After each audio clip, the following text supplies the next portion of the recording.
Assalamualaikum warahmatullahi wabarakatuh. Nama saya Vivi Nurhandayani. Saya dari Prodi Ahwalusasiah, kelas A, mata kuliah Sejarah Peradaban Islam. Di sini saya akan menjelaskan tentang sejarah Bani Umayyah dan Bani Abbasiyah. Yang pertama yakni Bani Umayyah.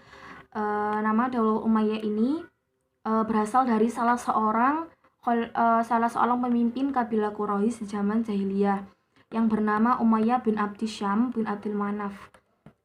Berdirinya dinasti Umayyah ini dilatar belakangi oleh peristiwa Tahkim Perang Siffin. Tragedi kematian Utsman bin Affan ini selanjutnya dijadikan dalih untuk mewujudkan ambisi Umayyah dan para pengikutnya untuk menuntut kepada Khalifah Ali bin Abi Thalib, pengganti Utsman bin Affan, agar dapat menyerahkan para pembunuh Utsman kepada mereka. Karena tuntutan tersebut tidak dipenuhi oleh pihak Ali bin Abi Thalib, maka pihak Muawiyah menjadikannya sebagai alasan untuk tidak mengakui kekhalifahannya Ali bin Abi Thalib dan memisahkan diri dari pemerintahan pusat. Peristiwa Tahkim ini dimenangkan oleh pihak Muawiyah dengan mengajukan usulan kepada pihak Ali untuk kembali kepada hukum Allah. Dalam peristiwa Tahkim, Ali terpedaya oleh taktik dan siasat Muawiyah yang pada akhirnya ia mengalami kekalahan secara politis. Sementara itu, Muawiyah mendapatkan kesempatan untuk mengangkat dirinya sebagai khalifah sekaligus seorang raja. Muawiyah mendapatkan kursi kekhalifahannya pada tahun 41 Hijriyah setelah Hasan bin Ali berdamai dengannya. Dinasti Bani Umayyah ini berkuasa selama 90 tahun sejak tahun 41 Masehi Hijriyah atau 661 Masehi sampai dengan 132 Hijriyah atau 750 Masehi. Dengan berbagai cara, Muawiyah dapat menduduki jabatan kekhalifahannya dan menjadikannya sebagai hak keturunannya. Dengan demikian, Muawiyah telah mengubah sistem politik masyarakat atau musyawarah dengan sistem monarki. Para khalifah Bani Umayyah yakni Muawiyah bin Abi Sufyan berjabat pada tahun 41 sampai 60 Hijriah atau 661 sampai 682 yang diteruskan oleh Yazid bin Muawiyah, terus Muawiyah bin Yazid, Marwan bin Al-Hakam, Abdul Malik bin Marwan, Al-Walid bin Abdul Malik, Sulaiman bin Abdul Malik, Umar bin Abdul Aziz, Yazid bin Abdul Malik bin Marwan, Hisham bin Abdul Malik, Al-Walid bin Yazid bin Abdul Malik, Yazid An-Naqis bin Al-Walid, terus Ibrahim bin Al-Walid bin Abdul Malik, dan yang terakhir yakni Marwan bin Muhammad pada tahun 127 sampai 132 Hijriah atau 744 sampai 750 Masehi. Masa kejayaan dinasti Umayyah ini dalam keberhasilannya melakukan ekspansi kekuasaan Islam jauh lebih besar daripada Imperium Roma pada puncak kejayaannya. Dengan begitu, Umayyah Timur berhasil pula mengembangkan aspek-aspek peradaban Islam yang sangat besar. Kontribusinya bagi Islam pada masa selanjutnya yakni berupa arsitektur seni bangun pada masa zaman Umayyah, bertumpu pada bangunan sipil berupa kota-kota dan bangunan agama berupa masjid-masjid.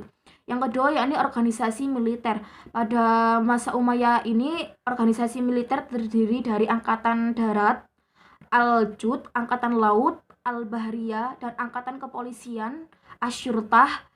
Dan adapun organisasi kepolisian pada mulanya merupakan bagian dari organisasi kehakiman. Yang ketiga yakni perdagangan. Yang keempat kerajinan, dan pada masa Khalifah Abdul Malik ini mulai dirintis pembuatan tiras atau semacam bordir, yakni cap resmi yang dicetak pada pakaian khalifah dan para pembesar pemerintah.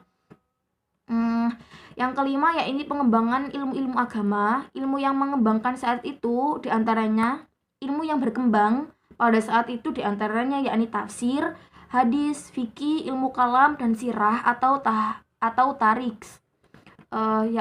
Itu adalah sejarah peradaban Islam pada masa Bani Umayyah. Yang kedua yakni materi Bani Abbasiyah.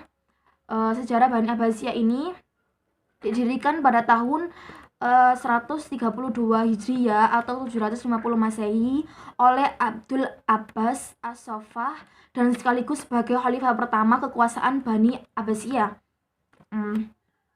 Melewati rentang waktu yang sangat panjang ini, yaitu 5 abad dari mulai tahun 132 sampai 656 Hijriah atau 750 sampai 1258 Masehi. Berdirinya pemerintahan ini dianggap sebagai kemenangan pemikir yang pernah dikumandangkan oleh Bani Hashim Alawiyun setelah meninggalnya Rasulullah Shallallahu Alaihi Wasallam.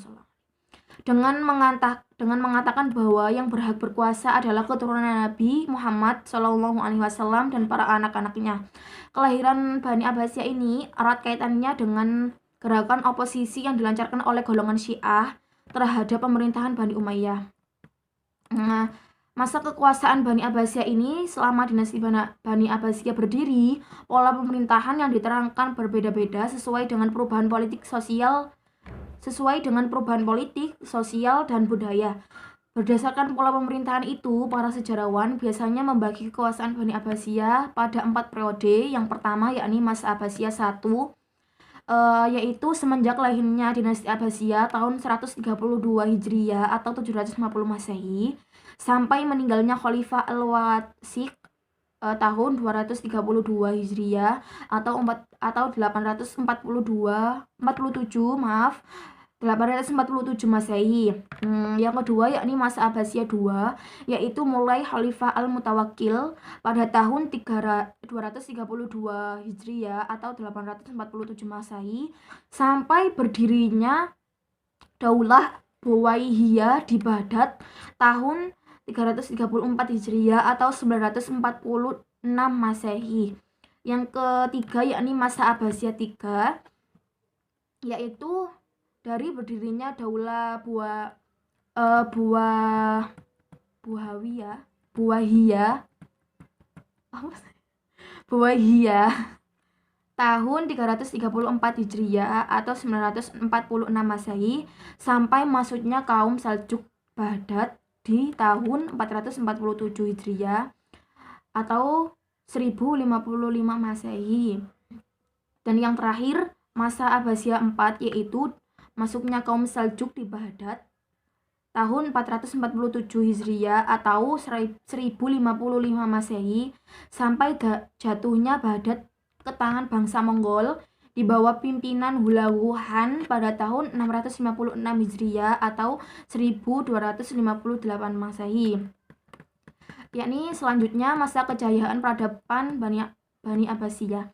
Pada periode pertama ini, pemerintahan Bani Abbasiyah mencapai masa keemasan secara politis. Para khalifah memang orang-orang yang sangat kuat dan merupakan pusat kekuasaan politis sekaligus agama. Di sisi lain, kemakmuran masyarakat mencapai tingkat tertinggi. Periode ini berhasil menyiapkan landasan bagi perkembangan filsafat dan ilmu pengetahuan dalam Islam.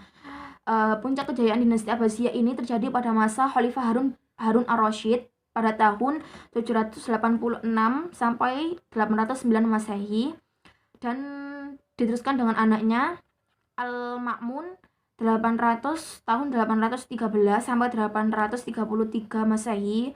Ketika Ar-Rasyid memerintah, negara dalam keadaan makmur, kekayaan melimpah, keamanan terjamin, walaupun ada juga pemberontak dan luasan wilayahnya mulai dari Afrika Utara sampai ke India. Lembaga pendidikan pada masa Bani Abbasiyah ini mengalami perkembangan dan kemajuan yang sangat besar, yakni terjadi asimilasi antara bahasa Arab dengan bahasa lainnya yang telah lebih dulu mengalami kemajuan dalam bidang ilmu pengetahuan, dan gerakan penerjemah ilmu pengetahuan yang berkembang pada masa Bani Abbasiyah ini adalah ilmu kedokteran, tafsir, hadis, kalam, tasawuf, matematika, dan farmasi. Dan yang terakhir ini faktor-faktor yang menyebabkan kemunduran Bani Abbasiyah, yaitu luasnya wilayah kekuasaan Bani Abbasiyah. Sementara komunikasi pusat dengan daerah sulit dijangkau atau dilakukan. Bersama itu, tingkat saling percaya antara penguasa dan pelaksana pemerintahan sudah sangat rendah dan mungkin sudah sangat pecah. dengan profesionalisasi angkatan bersenjata, ketergantungan khalifah kepada mereka sangat tinggi. Keuangan negaranya yang sangat sulit karena biaya yang dikeluarkan untuk tentara bayaran sangat mahal. Dan saat itu kekuasaan militer menurun dan khalifah tidak sanggup lagi memaksa pengiriman pajak ke Baghdad. Persaingan antara bangsa, kemerosotan ekonomi, konflik keagamaan, perang salib, serta serangan bangsa Mongol. Dan masa akhir kekuasaan Bani Abbasiyah ini, akhirnya dari kekuasaan Bani Abbasiyah adalah saat Baghdad dihancurkan oleh pasukan Mongol yang dipimpin oleh Hulagu Han pada tahun 658 Hijriah atau 1258 Masehi. Pada bulan September 1257 Masehi, Hulagu Han melakukan penjarahan terhadap daerah Khurasan dan mengadakan penyerangan di daerah itu. Hulagu Han memberikan ultimatum kepada khalifah untuk menyerahkan, namun khalifah tidak mau menyerahkan. Pada tanggal 17 Januari 1258 Masehi, tentara Mongol melakukan penyerangan. Itu adalah masa akhir kekuasaan Bani Abbasiyah. Sekian dari saya. Mungkin banyak kesalahannya jika belum paham dengan penjelasan yang saya jelaskan ini. Silakan mencari referensi yang lebih akurat lagi seperti jurnal atau buku-buku yang menjelaskan tentang sejarah peradaban Islam. Sekian dari saya, mohon maaf. Wassalamualaikum warahmatullahi wabarakatuh.